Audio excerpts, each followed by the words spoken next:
Matador is famously known as one of the first challenging boss that many JRPG players encounter. He challenges players to critically engage with the game mechanic rather than simply relying on the strongest attack. The name Matador actually means killer in Spanish. It's come from the verb mata, which means to kill. In real life, a matador is the lead bullfighting in Spanish bullfighting. Their role is to use a cape, usually in raid, to guide and control the bull. In the game, this raid cape is known as one of his signature abilities called Raid Capote, and it gives him a heal boost in agility, mimicking the quick, dodging speed of the real-life matador. That said, there's this common myth that the red color of the cape enrages the bull, but that's not actually true. In fact, bulls are colorblind to red, and it's actually the movement of the cape that draws their attention. Matador's second unique ability is called Andalusia. It deals multiple physical damage and is a reference to a region in Spain that's famously known for its bullfighting tradition. Now, despite bullfighting rich history, it's not without controversy. In the second stage of the show, the matador's job is to plant several sharp sticks into the bull to both agitate and weaken it. And if that wasn't already shocking enough, in the third and final stage, they are also responsible for ending its life. In the Shin Megami Tensei series, fiends, though not limited to, are usually those cloaked skeleton-looking demons. They often symbolize death or some kind of ending. That's why I'm adding this little section at the end of each chapters to explain what concept of death or the end each one represents. DAISOUJOU was said to be a monk who died while fasting to bring salvation to people during times of suffering. His spiritual power was so strong that his body didn't decay. That said, DAISOUJOU design is actually inspired by a real Buddhist practice called Sokushin Butsu, which literally means Buddhist monk preserved as is. In this practice, monks underwent self-mummification through an intense and disciplined process. First, they ate only nuts, seeds, roots, and bark to slowly strip their body of fat and moisture. Then, they drank a toxic tea made from sap, which essentially turned their body poisonous. This helped keep insects and bacteria away after death.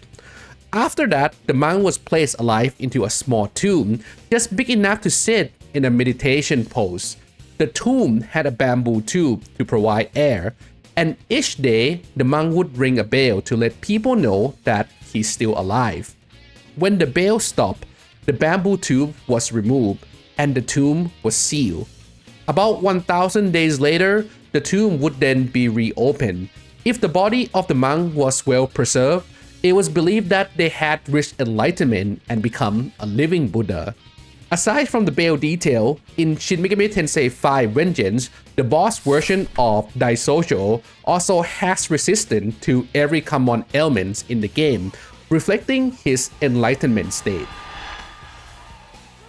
Now, today's video is a bit more niche compared to what I usually make, so if you've been enjoying it so far, don't forget to drop a like.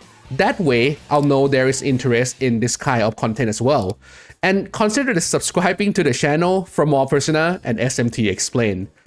Hellbiker is exactly what he sounds like. A demon motorcyclist straight from hell. Well, at least that is what he said. And I have no reason to not believe him. According to the legend, he was once human, but his overwhelming hatred of himself and the world twisted him into a demon. In the Japanese version of the games, he's actually called Hell's Angel. So, why did they change the name? Hell's Angel is a reference to the infamous motorcycle gang originated from US. Today, they're the largest outlaw motorcycle club in the world, with over 6,000 members across 66 countries. Over the year, they've been tied to multiple criminal activity, including drugs trafficking, violent assault, and weapon charges. This is likely why the localization team decided to change the name, because they figure SMT players are a bunch of baby.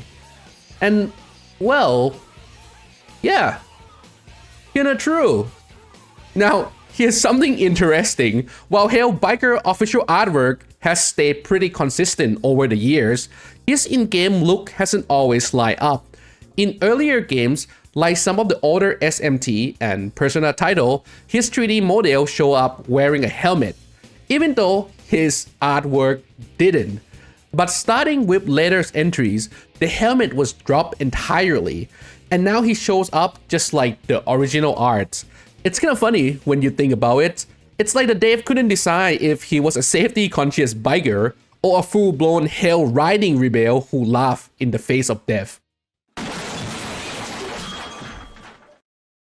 The White Rider is the first of the 4 horsemen of the Apocalypse, introduced in the Book of Revelation by John the Apostle. In John's biblical vision, John witnesses the end of the world unfold through a heavenly scroll sealed with 7 seals. When the first seal is broken, the White Rider appears, marking the beginnings of the Apocalypse. Traditionally, the White Rider stands for conquest. He rides in with a bow and is given a crown symbolizing authority and the power to dominate.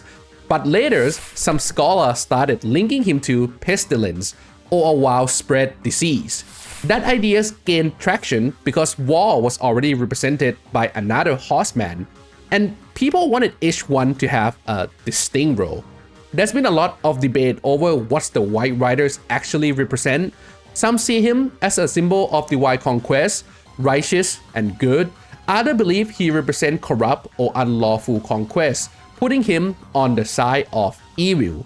In the Shin Megami Tensei series, the former is likely to be the case, as White Rider have a unique ability called God's Bow, suggesting that God is the one that giving it to him.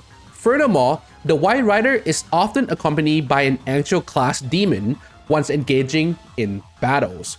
And yes, I know that God isn't exactly a good guy in SMT, but yeah, just roll with it, okay?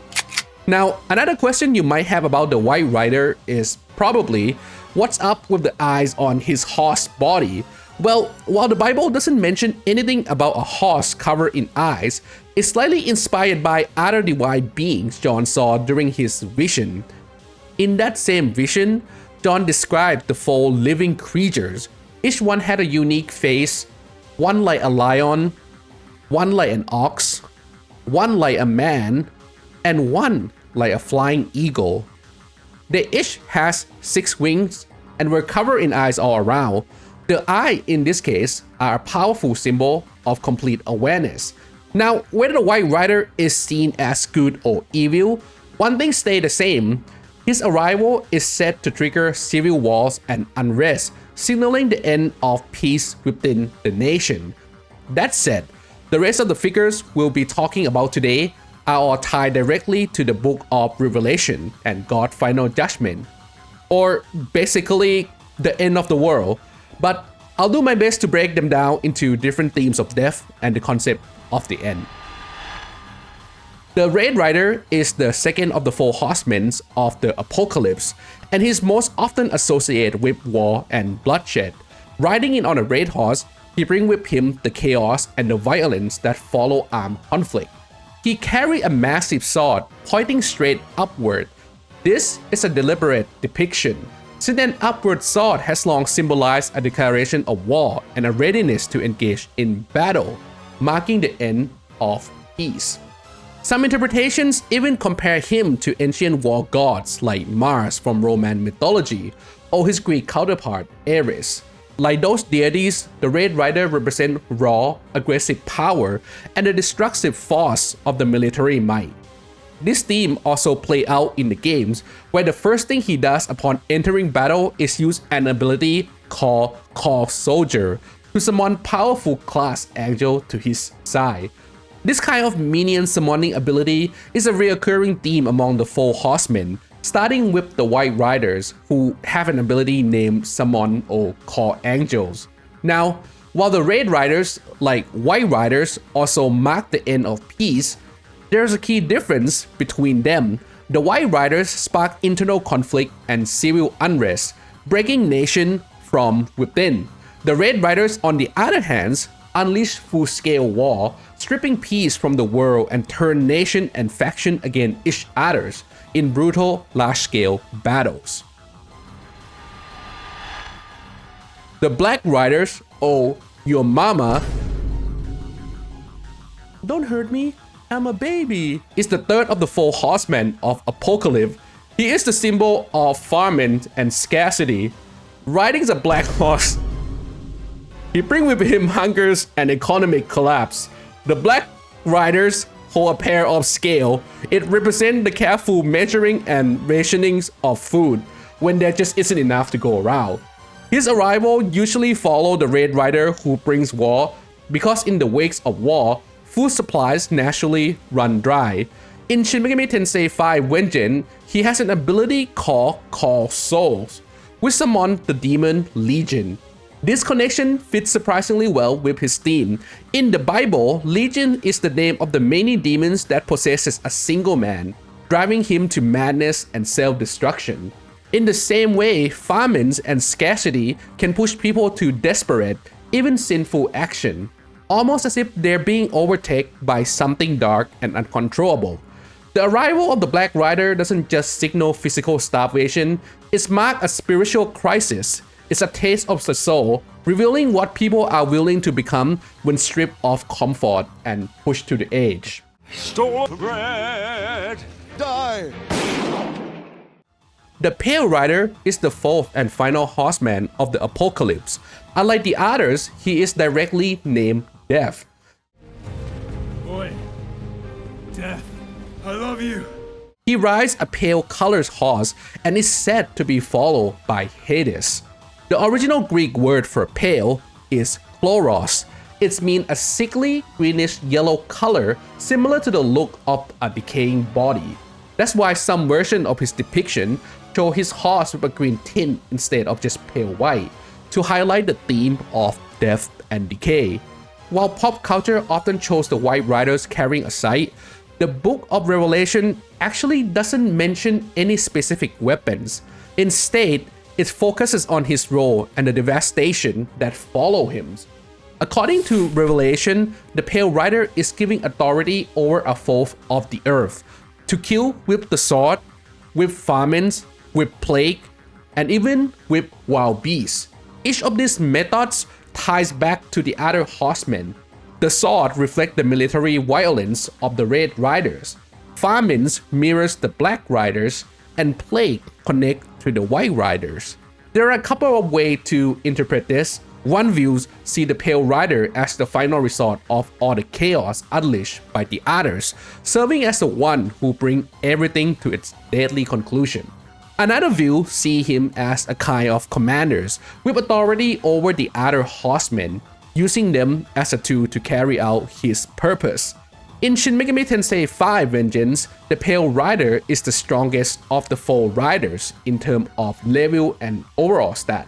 His skill set matched his biblical role perfectly, with ability like Call Evil, Toxic Cloud, and a unique move like Pestilence, which directly reflects his power over death and disease. Now, if you think the Pale Riders mark the end of the Apocalypse, he's not. And things are about to get worse. Mother Harlot is one of the most symbolic and unsettling figures in the Book of Revelation. He is widely understood to represent deep corruption, moral decay, and spiritual ruin. She appeared during John's vision when an angel tells him he will show him the judgment of the great prostitute who sit on many waters. So, what does sitting on water even mean, you might ask?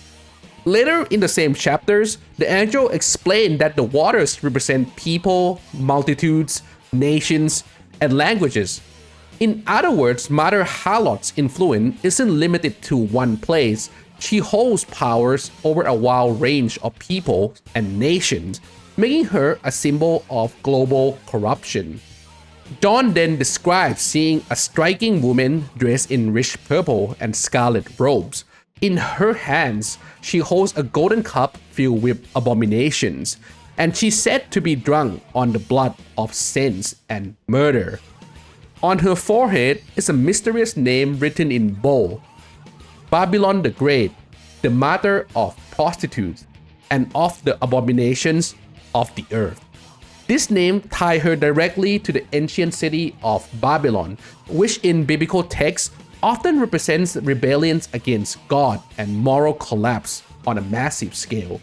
Beneath her is a massive scarlet beast with 7 heads and 10 horns, adding to the disturbing image of power twisted by sin. Mother Harlot is often linked to the Roman Empire dominance and decadence. The beast's 7 heads are commonly interpreted as the 7 hills of Rome, or sometimes as 7 great kingdoms and their rulers. However, interpretation of Mother Harlot have changed over time. Later, Protestant reformers like John Calvin and Martin Luther, and no, not that Martin Luther, identify her with the Roman Catholic Church, accusing it of spiritual corruption. In Shin Megami Tensei 5 Vengeance, her unique skill reflects this theme of spiritual and moral corruption.